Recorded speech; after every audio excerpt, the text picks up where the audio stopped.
Hi, this is Mark Remke with PathwaysDojo.com and NinjasInNature.com. And we are on our mentoring series here for Ninja Mentoring. And what I wanted to do with you guys is go into number 3. So in number 1, I went over my personal story on how I found martial arts. In series number 2, I went out how I found ninjutsu, met the Grandmaster in Japan. So if you haven't heard those episodes, go back, check them out. They're really quick. And in this third one, I kind of wanted to get into Pathways Dojo, the creation of it, and Ninjas in Nature, and why we're doing this. And so this story actually takes a different twist than you would think at first.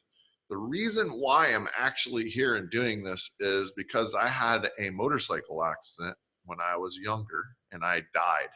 And after I came back, they shocked me back to life with the pads and all that good stuff.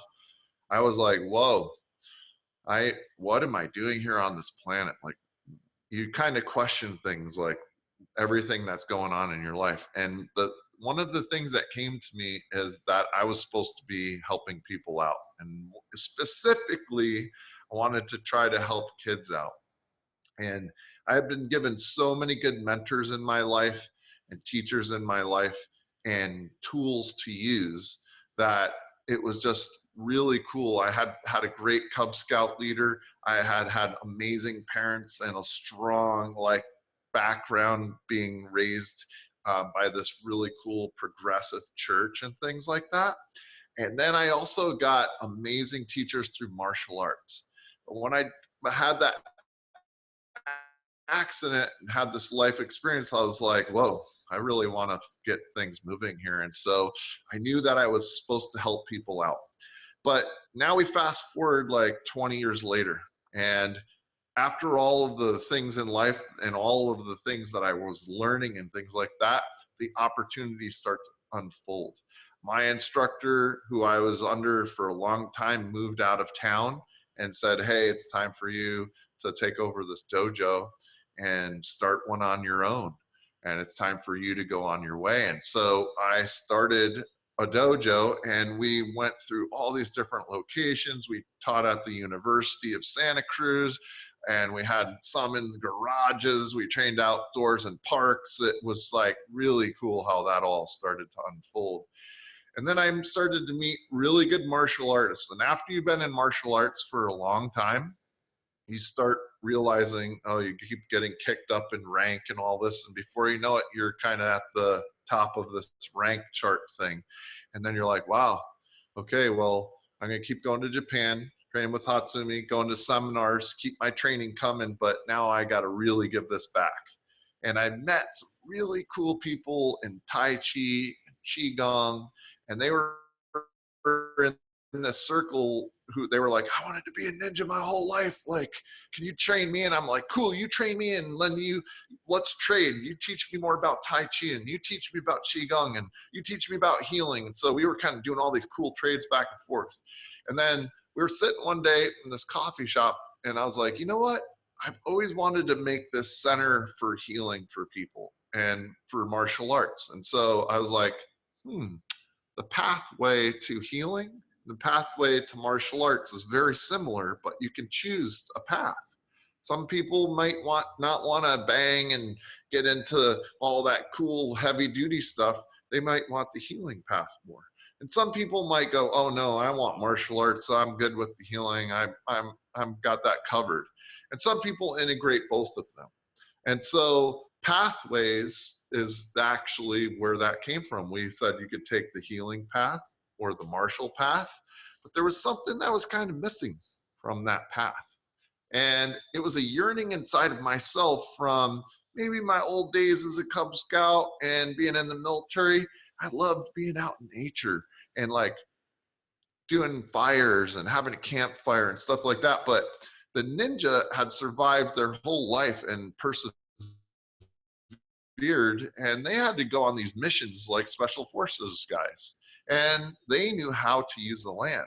So I said to the Grandmaster one day, I was in Japan, I said, Sensei, I really want to know, when do we get to learn friction fires, debris shelters? Like, I want to know that stuff.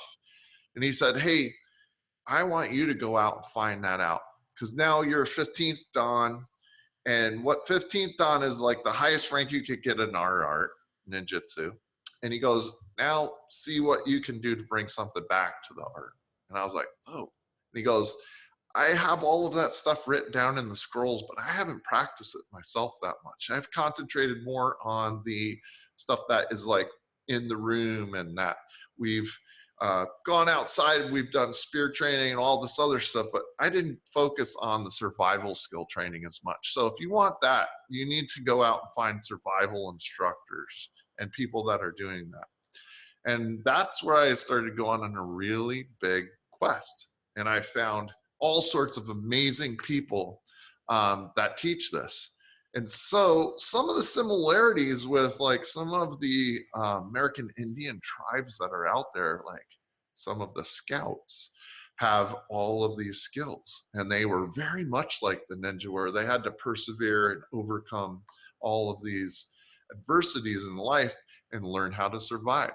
So I've got some really cool people on the team here of Ninjas in Nature that have put a lot of time in. Like they've been to the Tom Brown Tracker School, and they've done a bunch of nature courses with people, and they've learned bird language and how to do all sorts of different things with tracking and plant and animal identification and processing, and how to pick foods and eat them naturally. And that's where it was like, oh, this is the thing that was missing from the Pathways Dojo: the martial path, the healing path, and the nature connection path. And naturally, people in the dojo are mentors, and the people that are doing nature connection are mentors. And the people that are doing healing, they're connecting as well. So all of these three things combined start to become just synergetic. They like completely work together.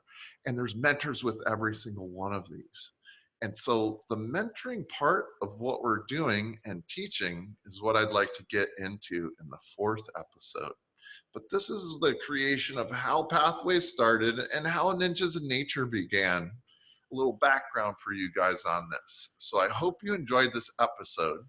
And if you were inspired and you want to know more about any of those programs, check out pathwaysdojo.com or ninjasinnature.com. My name's Mark Remke, and I hope that you have a wonderful day. I hope you enjoyed this episode. I'll see you on episode number 4 of this series.